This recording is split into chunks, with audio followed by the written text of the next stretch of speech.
नमस्कार मित्रांनो, मी निलिमा कदम। आजचा आपला विषय आहे परिसर अभ्यास।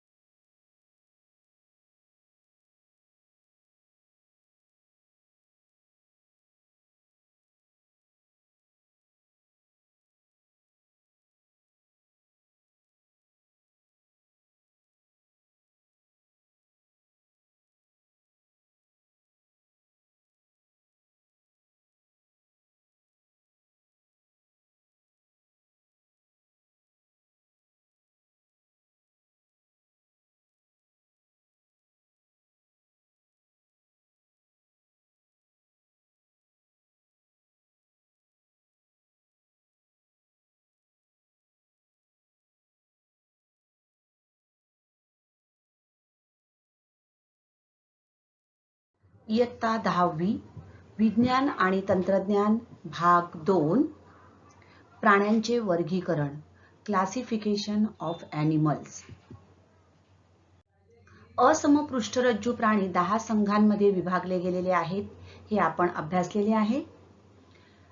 त्यापैकी रंध्रीय प्राणीसंघ, निडारिया प्राणीसंघ व चपटे कृमी प्राणीसंघ यांची वैशिष्ट्ये काय आहेत, या संघांमध्ये येणारे प्राणी कोणकोणते आहेत, याचा अभ्यास आपण मागील भागामध्ये केलेला आहे।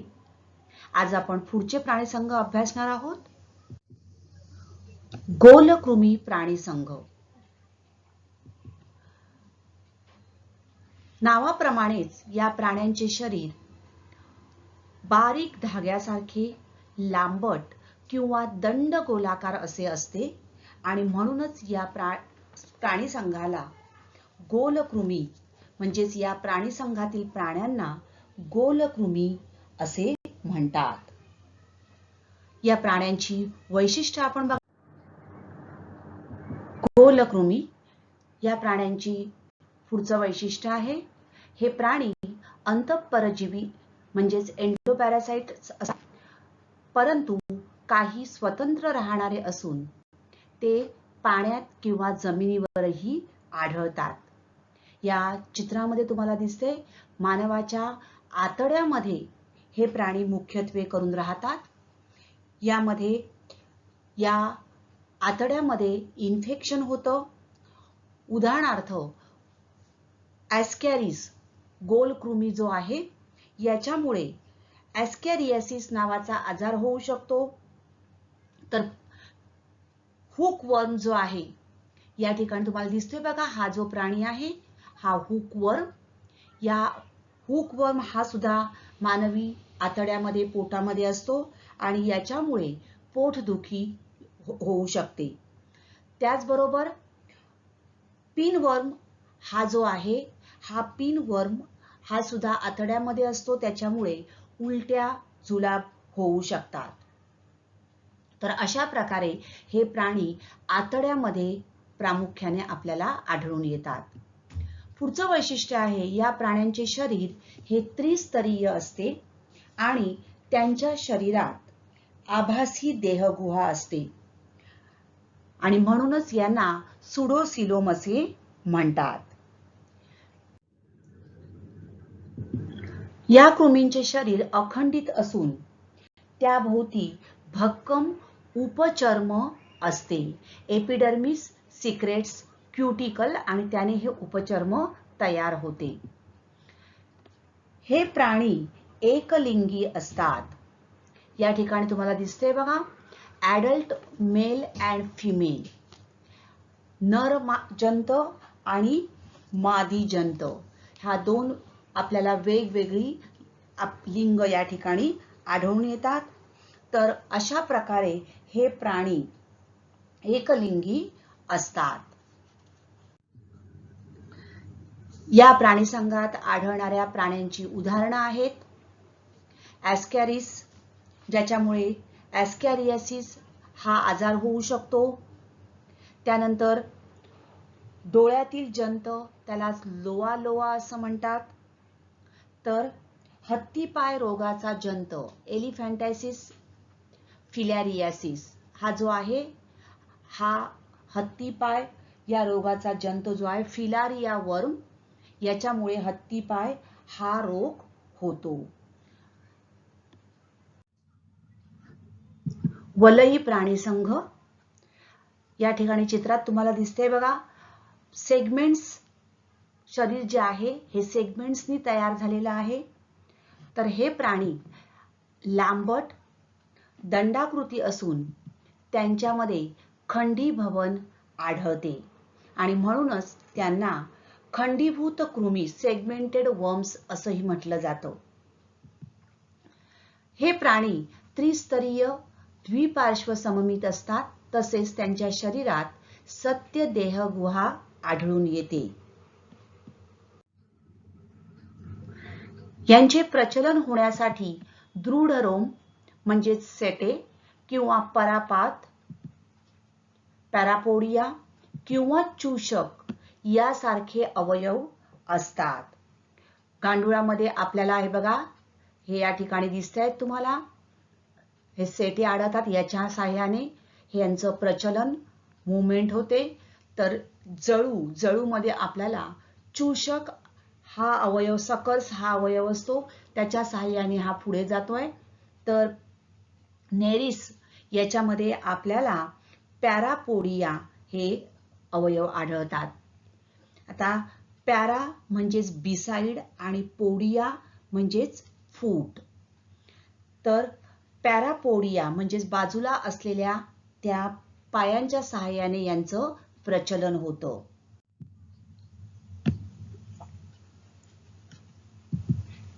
यांच्या सर्वांगाभोवती विशिष्ट उपचर्म असते, cuticle which covers body for protection. हे प्राणी उभयलिंगी किंवा एकलिंगीही असतात. या प्राणी संघामध्ये येणारे प्राणी आहेत नेरिस, जळू. या प्राण्याचा आयुर्वेदामध्ये उपयोग केला जातो. जळू अशुद्ध रक्त ओढून घेते आणि त्यामुळे आपल्या शरीरातील अशुद्ध रक्त बाहेर काढण्यासाठी या जळूचा उपयोग केला जातो. आणि गांडूळ याला शेतकऱ्याचा मित्र असे म्हणतात, कारण गांडूळ शेतामध्ये किंवा मातीमध्ये राहतो आणि त्याचं खाद्य म्हणजेच मातीत कुजणारे घटक आणि ते मिळवण्यासाठी हा माती वर खाली करतो.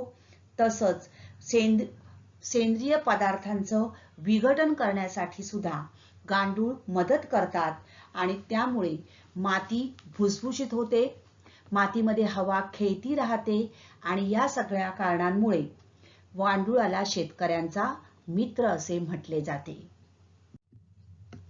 पुढचा संघ आहे संधिपाद प्राणी संघ, फायलम आर्थ्रोपोडा. फायलम आर्थ्रोपोडा या ठिकाणी तुम्हाला लॉबस्टर हा प्राणी दिसत आहे. या प्राण्याचं शरीर तुम्हाला दिसतंय बघा, छोट्या छोट्या तुकड्यांनी जोडून तयार झालेली अनेक उपांगे असतात. बघा, अगदी आपण मोजू शकत आहोत. तर कोळी किंवा कीटकामध्ये सुद्धा बघा आपल्याला असे काय दिसतायत, उपांगे दिसून येतात. तर या प्राण्यांची ही अंग जे आहे हे छोट्या छोट्या तुकड्यांनी तयार झालेलं असतं आणि म्हणून यांना संधिपाद प्राणी असे म्हणतात. Jointed appendages. या प्राणी संघामध्ये आढळणारे हे विविध प्रकारचे प्राणी, आतापर्यंत बघितलेल्या प्राणी संघापैकी या प्राणी संघामध्ये सगळ्यात जास्त प्रमाणात प्राणी आहेत आणि म्हणून संधिपाद प्राणी संघ हा प्राण्यांमधील सर्वात मोठा संघ आहे. सर्वात मोठा, त्याचबरोबर जीवन संघर्षात सर्व प्रकारे यशस्वी असा हा संघ आहे. हे प्राणी आपल्याला अगदी खोल महासागर तसेच उंच पर्वत शिखरे अशा सर्व प्रकारच्या अधिवासामध्ये आढळून येतात. जवळजवळ 9 लाख प्रकारच्या प्रजाती या प्राणी संघामध्ये आपल्याला आढळून येतात. वेगवेगळ्या प्रकारचे कीटक, कोळी, सेंटीपेड्स, मिलीपेड्स, स्कॉर्पियन्स, विंचू अशा प्रकारचे विविध प्रकारचे प्राणी या प्राणी संघात आपल्याला आढळतात. या प्राण्यांमध्ये आपल्याला द्विपार्श्व सममिती आढळून येते. दिसतंय बघा आपल्याला, द्विपार्श्व सममिती आढळते. तसेच त्रिस्तरीय आणि सत्य देह गुहायुक्त असं यांचं शरीर असतं. या प्राण्यांच्या शरीराभोवती कायटिन युक्त बाह्य कंकाल असते. कायटिन या बाह्य कंकालामुळे या कीटकांच्या शरीरामध्ये असलेले जे काही सॉफ्ट टिश्यूज आहेत त्यांचं संरक्षण होऊ शकतं. तर कायटिन हे एक प्रकारचे कर्बोदक आहे. एसिटाइल ग्लुकोसमाइन ह्या रासायनिक पदार्थांची ही एक शृंखला असते आणि अनेक प्रकारची औषधे, औद्योगिक प्रक्रिया यामध्ये या कायटिनचा वापर प्रामुख्याने केला जातो. या प्राणी संघामध्ये असणारे हे विविध प्राणी शरीराचे डोके, वक्ष आणि उदर असे 3 भाग आपल्याला प्रामुख्याने आढळून येतात. बघा, लॉबस्टर, खेकडा, झुरळ, कोळी, विंचू, पैसा म्हणजेच मिलीपेड किंवा गोम, सेंटीपेड, झुरळ, माशी, फुलपाखरू हे सगळे प्राणी या प्राणी संघामध्ये येतात. यामध्ये असणारे हे जे कीटक आहेत, या कीटकांना उडण्यासाठी पंखाच्या 2 जोड्या व उपांगाच्या 3 जोड्या असतात. तर झुरळ, प्रॉन्स यासारख्या प्राण्यांना डोके, वक्ष आणि उदर असे 3 भाग असतात. पुढचा प्राणी संघ आहे मृदुकाय प्राणी संघ. फायलम मोल्युस्का.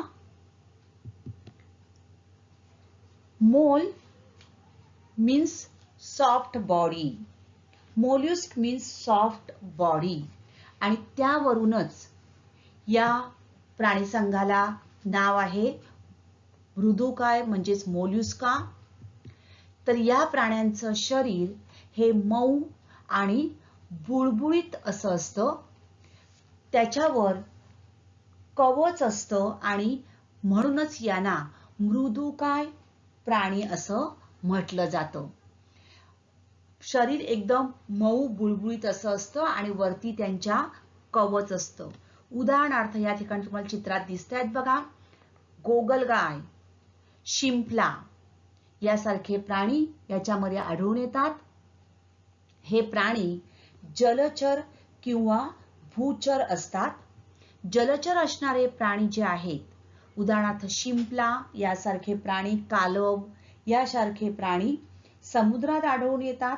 तर काही प्राणी आपल्याला गोड्या पाण्यातही आढळतात. गोगलगाय तुम्ही बघितली असेल, वरचा भाग जो आहे तो कवचाने आच्छादलेला असतो आणि खालचा भाग मऊ बुळबुळीत असा असतो. त्याचबरोबर ऑक्टोपस हा सुद्धा प्राणी, या प्राण्याचं शरीर बघा कसं असतं, मऊ बुळबुळीत असं असतं. समुद्रात आढळणारा हा प्राणी. तर गोगलगाय भूचर, जमिनीवर आपल्याला आढळते. या प्राण्यांचं शरीर हे त्रिस्तरीय, देहगुहायुक्त, अखंडित आणि मृदू असते. गोगलगाय जर आपण बघितली तर गोगलगाय सोडून इतर सर्व प्राण्यांचं शरीर हे द्विपार्श्व सममिती दाखवते. यांच्या शरीराचे तीन भाग पडतात बघा. ऑक्टोपस मध्ये आपल्याला द्विपार्श्व सममिती आढळते. गोगलगाय वगळता इतर सर्व प्राणी म्हणजे शिंपला, ऑक्टोपस यांच्यामध्ये, कालव यांच्यामध्ये आपल्याला द्विपार्श्व सममिती आढळून येते. या प्राण्यांचं आणखीन एक वैशिष्ट्य म्हणजे यांचं शरीर डोके, पाय आणि आंतरांग संहती अशा 3 भागात विभागलेले असते. म्हणजे शरीराचे 3 भाग पडतात. डोके किंवा अग्रभाग, पृष्ठभाग म्हणजेच पचन संस्थेचा भाग जो आंतरांग संहती असं आपण म्हणतो, आणि पाय किंवा पच्छभाग प्रचलनासाठी असलेला स्नायुमय भाग. बघा, हा माउथ म्हणजेच अग्रभाग, यात डोके, ज्ञानेंद्रिय असतात. पृष्ठभाग हा जो आहे हा आहे बघा स्टमक, इंटेस्टाईन म्हणजेच हा झाला पचन संस्थेचा भाग. आणि हा खालचा जो आहे पच्छभाग, खालचा भाग हा आहे प्रचलनासाठी असलेला, हालचाल करण्यासाठी असलेला स्नायुमय भाग. या ठिकाणी बघा हे 3 भाग आपल्याला आढळून येत आहेत. आणि हा जो आहे आंतरांग संहती याच्यामध्ये वेगवेगळी इंद्रिय असतात.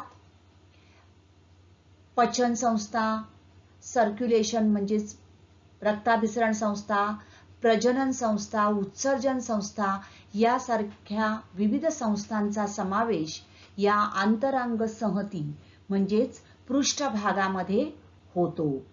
So area beneath the mantle of a mollusk that contains the internal organs. हा जो सगळा भाग आहे हा internal organs, visceral mass. Octopus मध्ये बघा आर्म्स मॉडिफाईड फूट, हे आर्म्स म्हणजेच पायाचा भाग झाला हा. या ठिकाणी हा माउथ, डोळे हा झाला अग्रभाग म्हणजेच डोके. आणि आंतरांग संहती हा जो भाग दिसतोय बघा विसरल मास, हा झाला ज्यामध्ये वेगवेगळ्या प्रकारच्या पचन संस्था, प्रजनन संस्था यांचा समावेश होतो. या प्राण्यांच्या शरीराभोवती तुम्ही शिंपला जर बघितला तर वरती आवरण कसं असतं, कठीण कवच असं असतं. गोगलगाईला सुद्धा बघा वरती कठीण कवच आहे, हे दिसते. सो कॅल्शियम कार्बोनेट पासून बनलेलं असं हे संरक्षक असं कठीण कवच या प्राण्यांमध्ये आढळून येतं. बघा हे या ठिकाणी दिसतंय. या गोगलगाईमध्ये सुद्धा आपल्याला हे वरचं कवच कठीण दिसतंय. शिंपल्यामध्ये सुद्धा वरचा भाग हा कवच असतो. तर कवच हे काही प्राण्यांना शरीराभोवती असते किंवा काहींमध्ये ते नसतेही. सो आंतरांग संहती प्रावार मॅन्टल या ठिकाणी दिसते बघा, मॅन्टल कॅव्हिटी आहे ही. आणि मॅन्टल या पटली संरचनेने आच्छादलेली असून ही प्रावरी म्हणजेच मॅन्टल जे आहे, हे मॅन्टल जे आहे हे कठीण कॅल्शियम कार्बोनेट युक्त संरक्षक कवच तयार झालेलं असतं. आणि त्यामुळे याचं संरक्षण होऊ शकतं. आणि हा जो मस्क्युलर फूट आहे, स्नायुमय जो पाद आहे, त्याचा उपयोग हालचालीसाठी होऊ शकतो. या संघामध्ये येणारे विविध प्राणी तुम्हाला दिसत आहेत बघा, कालव, शिंपला, ऑक्टोपस, गोगलगाय यासारखे प्राणी या संघामध्ये येतात. प्राण्यांमधील दुसरा सर्वात मोठा असा हा संघ आहे. सगळ्यात मोठा आहे संधिपाद प्राणी आणि त्यानंतर येणारा आहे प्राणी संघ म्हणजेच मृदुकाय प्राणी संघ. संधिपाद प्राणीसंघातील प्राण्यांपैकी सर्वात कमी आणि सर्वात जास्त आयुष्यमान असलेले प्राणी कोणते? बघा, सर्वात मोठा प्राणीसंघ आहे आणि यामध्ये लॉबस्टर या प्राण्याचं आयुष्यमान जवळजवळ 100 ते 120 वर्ष इतकं असतं. आणि सर्वात कमी आयुष्यमान असणारा प्राणी आहे मेफ्लाय. अंदाजे 24 तास, फक्त 24 तास एवढं या प्राण्याचं आयुष्यमान असतं.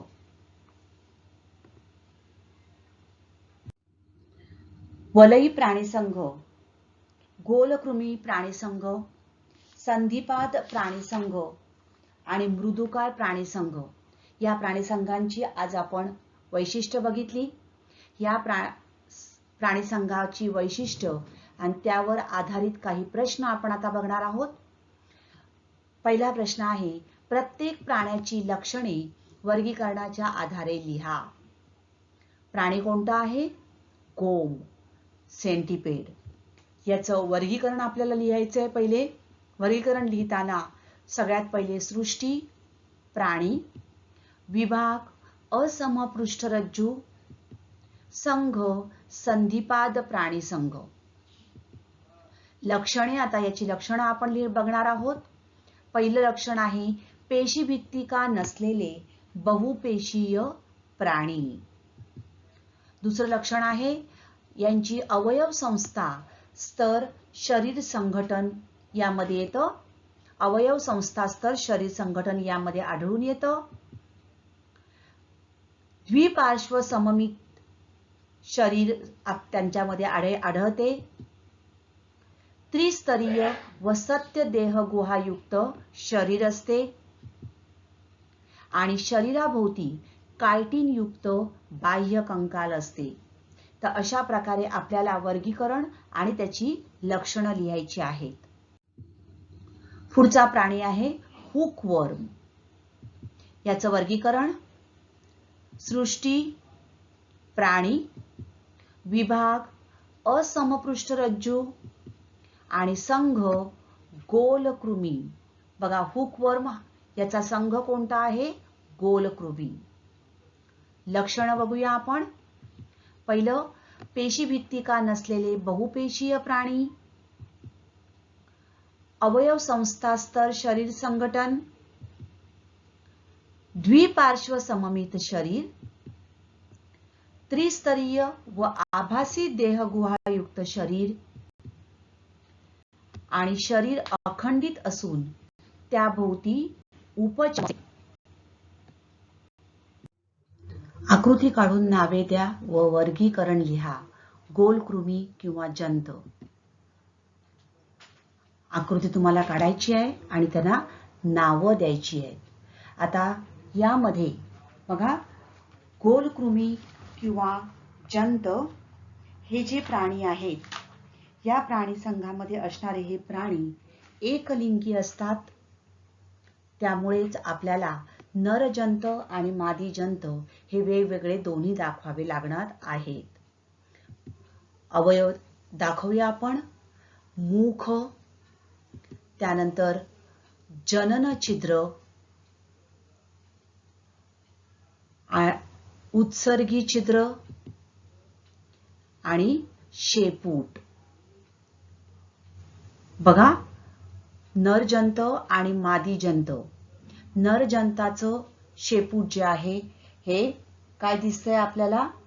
गोलाकार वक्र दिसतंय. तर मादी जंत जो आहे याचं शेपूट सरळ आहे. हे विशेष आपल्याला या ठिकाणी हा फरक जो आहे हा दाखवणं अपेक्षित आहे. वर्गीकरण लिहूया त्याचं. सृष्टी, प्राणी, विभाग, असमपृष्ठरज्जू, संघ, गोलकृमी. पुढचा प्रश्न आहे, चपटे कृमी व गोलकृमी यातील फरक स्पष्ट करा. फरक स्पष्ट करताना त्यांच्या वैशिष्ट्य लक्षात घेऊन आपल्याला फरक लिहायचा आहे.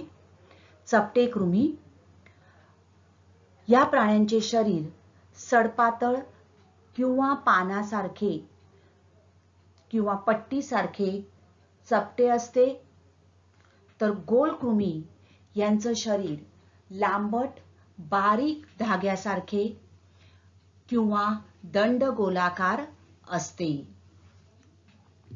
दुसरा मुद्दा, या संघातील काही प्राणी अंतःपरजीवी असतात. चपटे कृमीचा आपण मुद्दा बघतोय. तर स्वतंत्र राहणारे प्राणी जलवासी असतात. तर गोलकृमीमधील प्राणी हे सुद्धा अंतःपरजीवी असतात, परंतु स्वतंत्र राहणारे प्राणी पाणी किंवा माती म्हणजे जलवासी किंवा भूचरही असू शकतात. तिसरा फरकाचा मुद्दा आहे, चपटे कृमी या संघातील प्राणी त्रिस्तरी आणि देहगुहाहीन असतात. तर गोलकृमी संघातील प्राणी त्यांचं शरीर त्रिस्तरीय असते आणि त्यांच्या शरीरात आभासी देहगुहा असते. पुढचा मुद्दा, चपटे कृमी या संघातील प्राणी उभयलिंगी असतात, म्हणजेच एकाच प्राण्यांच्या शरीरात नर आणि मादी या दोन्ही प्रजनन संस्था असतात. तर गोलकृमी आपण बघितलं, नर जंत आणि मादी जंत हे वेगळे आपल्याला ओळखू येऊ शकतात. चपटे कृमी उदाहरणार्थ प्लॅनेरिया, लिव्हर फ्लूक, पट्टकृमी. तर गोलकृमी उदाहरणार्थ पोटातील जंत, हत्तीपाय रोगाचा जंत किंवा डोळ्यातील जंत. तर खालील तक्ता पूर्ण करा.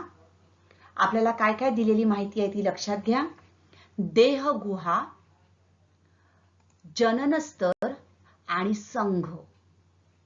देहगुहा पहिला मुद्दा बघूया. देहगुहा नसते आणि कोणता संघ आहे? रंध्रीय प्राणी संघ. मग या रंध्रीय प्राणी संघामध्ये देहगुहा नसते, त्यांचा जननस्तर कोणता आहे? रंध्रीय प्राणी संघातील प्राणी कोणते आहेत? द्विस्तर. जननस्तर त्यांचा कोणता आहे? द्विस्तर. दुसऱ्या मुद्द्याकडे येऊया आपण. देहगुहा नसते, त्रिस्तर आहे. मग असा प्राणी संघाचं नाव आपल्याला लिहायचं आहे.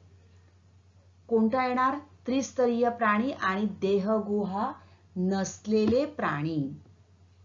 कोणता आहे संघ असा? चपटे कृमी. पुढचा आहे गोलकृमींचा संघ.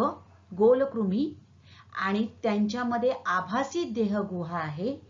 मग त्यांचा जननस्तर कोणता आहे? त्रिस्तर. संधिपाद प्राणी संघ, यांच्यामध्ये देहगुहा असते, त्यांचा जननस्तर आहे त्रिस्तर. तर अशा प्रकारे आपल्याला काही माहिती दिलेली आहे आणि जी आवश्यक माहिती आहे ती त्या ठिकाणी आपल्याला लिहायची आहे आणि अशा प्रकारे हा तक्ता पूर्ण करायचा आहे. पुढचं आपण बघणार आहोत. तशाच प्रकारचं तक्ता पूर्ण करायचा आहे आपल्याला. देहगुहा, रचनात्मक संघटन आपल्याला लिहायचंय आणि संघ आपल्याला दिलेले आहेत. प्रत्येकी एक उदाहरणही आपल्याला या ठिकाणी लिहायचंय. रंध्रीय प्राणी संघ, देहगुहा नसते. रचनात्मक संघटन त्यांचं काय येणार आहे? पेशीस्तरीय संघटन. उदाहरणार्थ सायकॉन किंवा स्पॉन्जिला. दुसरा प्राणी संघ आहे चपटे कृमी. यांच्यामध्ये सुद्धा देहगुहा नसते. यांच्यामध्ये असणारं रचनात्मक संघटन आपल्याला लिहायचंय. उती अवयव स्तर संघटन, टिश्यू ऑर्गन ग्रेड ऑर्गनायझेशन. उदाहरणार्थ पट्टकृमी. तिसरा आहे गोलकृमींचा संघ. आभासी देहगुहा असते. यांच्यामध्ये संघटन आहे उती अवयव स्तर. उदाहरणार्थ ॲस्कॅरिस. संधिपाद प्राणी संघ, देहगुहा असते. यांच्यामध्ये रचनात्मक संघटन आहे अवयव संस्था स्तर संघटन. उदाहरणार्थ खेकडा, झुरळ. तर अशा प्रकारे आपल्याला तक्ता पूर्ण करण्यासाठी प्रश्न येऊ शकतात. त्यासाठी प्रत्येक संघाची वैशिष्ट्य, त्यांची उदाहरणं आपल्याला माहिती असणं आवश्यक आहे. व्हिडिओ आवडला असेल तर जरूर सबस्क्राईब करा आणि पुढील नोटिफिकेशन मिळविण्यासाठी बेल आयकॉनलाही क्लिक करा. Thank you.